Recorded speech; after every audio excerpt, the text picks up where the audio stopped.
Welcome. Not gonna lie, a little bit embarrassing, but I recorded this twice. I think I'm just a little bit rusty, but it is what it is. So if this isn't hitting like the previous ones, I do apologize. Trying to kick it back off. Also recording this currently at 8:50 a.m. So don't really have the juice this morning. This video is brought to you by Celsius Tropical Vibe because we're coming with the vibes today. Okay. So to get us kicked off, a little bit of itinerary here for today's video is first going to be this last week's matchup and how everything kind of panned out. Pretty much everything is decided. Only thing I think that's still a little bit up in the air as of right now is Walsh versus Bess. And then maybe you could say me. I mean, I don't know. Zach Moss. I still have Zach Moss to play. He could drop like 80 points. It's possible. And then, the rest of Dawson's team could lay an egg. Who knows? Who knows? But probably not. Probably not. Or probably 0-3. Laying eggs is what it is. I mean, as of right now, Dawson is looking to definitely beat me. My top scorers were Justin Jefferson with 20, Jahmyr Gibbs with 16, and then Devin A. Chain with 8. 8 points. Tough look. Tough look for the kid. I may have to bench Anthony Richardson, which, I mean, what the hell's going on with him? Absolutely ridiculous. I need a new quarterback, but doesn't really look like, honestly, that there's any solid, consistent starting quarterbacks. I mean, maybe there's two, but even most of these guys, even Lamar Jackson laid an egg in the previous week, I'm pretty sure. So there's a lot of those guys that are typical guys you can depend on that are just aren't coming through. Dawson had 3 guys that just absolutely carried the boat for him: Derrick Henry, Rashee Rice, Malik Neighbors. Malik Neighbors, I don't know if you guys saw that corner of the end zone catch, but that shit was actually pretty fucking nasty. So shout out Malik Neighbors, coming up and up. And then we have a Blake Benson laying a whooping on Mr. Adam Burbrink, also kind of coming in on the sub 100 team. So that's, so far it's me and Adam in the sub 100 team, and then I think we have a couple other guest stars, or at least one other guest star in the sub 100 club this week.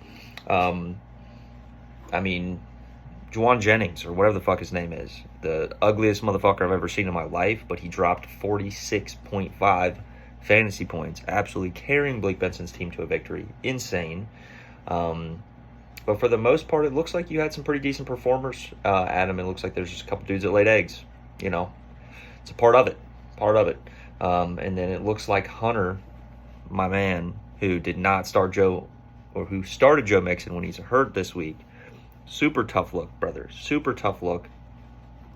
Connor pulled out the dub by 1.9 points. Absolutely insane. And he has Mr. Kyron Williams to credit for that win. I think the man scored 3 touchdowns. Insane. Dak Prescott actually had a good fantasy game. Still got his ass whooped by the Ravens. Fuck CD Lamb for dropping that ball. That may have cost me my Dynasty League this week. So, fuck that guy.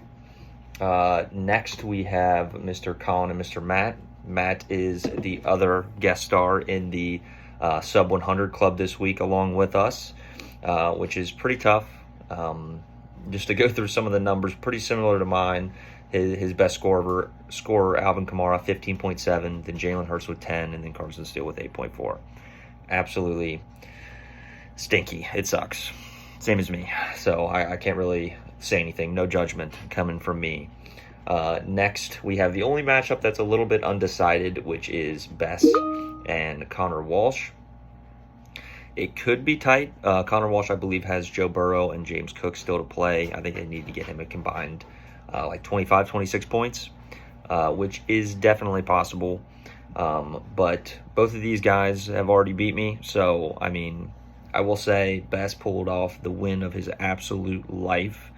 I can't remember if it was week 1 or week 2, but Jake Moody, I had him absolutely beat going into, and I beat him at the end of Sunday. So the Sunday 8 o'clock games are what sealed me, where I was like, oh, game's over. I won. He needed his kicker to get, his kicker and his defense, they needed to score a combined 25. And I was like, oh, that's not going to happen. That's going to be fine. Jake Moody scores 26 points. Fucking ridiculous. Absolutely ridiculous. Anyways, going into the next week, I have a few predictions going to the next week. I'm not going to give too much insight into them. I'm probably just going to fire these off just so that you guys know where you stand. So first matchup, myself and Matt. I'm going to give the nod to myself on that one. I need a fucking dub. I'm 0-3. So, like, come on, feed it to me. Next is Benson and Connor. I'm giving the nod to Mr. Blake Benson. Adam and Bess giving the nod to Bess. Hunter and Colin giving the nod to Hunter. And then Mr. Dawson and Mr. Walsh. And I'm giving the nod to Mr. Dawson. He's been a pretty consistent scorer. Last thing that I wanted to cover today is talking a little bit about the Bengals matchup that we have today. Normally don't record these before the final, Monday night games, which I do believe there's 2 Monday night games today. I think Buffalo is playing Jacksonville, maybe. I think that sounds right. And then we're playing the Commanders. So I want to say, feeling pretty hopeful. Washington, I'm pretty sure they ranked dead last in defending wide receivers. So we're getting T. Higgins back this week. Which I know he did an interview the other day saying that he is like missing that T in the stadium. So we got to deliver that today. But I'm feeling pretty good about it. I'm feeling like it's going to be a good game to fire off some big bets. And I think there could be some, high scoring Bengals fantasy players. So for everyone that has Bengals fantasy guys, I think this is going to be a game that could swing some things. I don't know if there's going to be anything that's going to help determine any kind of outcome for anybody. I think a lot of these are pretty much decided for the most part. I don't know who has Jamar, but whoever has Jamar, maybe that decides a matchup for you. I know I have Zach Moss. Maybe he scores 60 points. I don't know. Could happen. Maybe he rushes for 400 yards and 6 touchdowns and I beat Dawson. Who knows? Who am I to say? I hope I'm, an oracle and I'm predicting that. I'm projecting that. I'm trying to manifest. I will say we will have a guest appearance up in the northern Kentucky, Cincinnati area, Mr. Blake Benson. I know a lot of you guys have not had the chance to meet him. A lot of you also have had the chance to meet him. He will be making an appearance today for the Monday night game because my wife is in Florida. So had the extra ticket. Blake Benson is going to be making the drive up here, and we're going to get a little bit weird on this Monday night. If you have any really solid bets for the Bengals game, I think there are some big winners out there. Fire those off in the chat. A couple other small items before we close today. Hunter does owe a shotgun because that is a rule that we established last season. If you start a player that is out on the IR, they have a bye week, whatever it is, you start somebody that, within reason, isn't going to be playing in that game. Sometimes there's a last minute, or sometimes the guy gets injured on the first play. Those don't count. But for Mixon, there was a decent amount of time before the kickoff that where Hunter could have changed it. So therefore, he's going to be giving us a shotgun. I also have a question for the league. Connor Daniels brought this up the other day, and I can't remember if we really fully established this. I'm down for it. But the proposal is lowest score every week shotguns. So that way we have one guy shotgunning every single week, no matter what. Somebody has to be the lowest scorer. Let me know your thoughts on if we'd like to do that.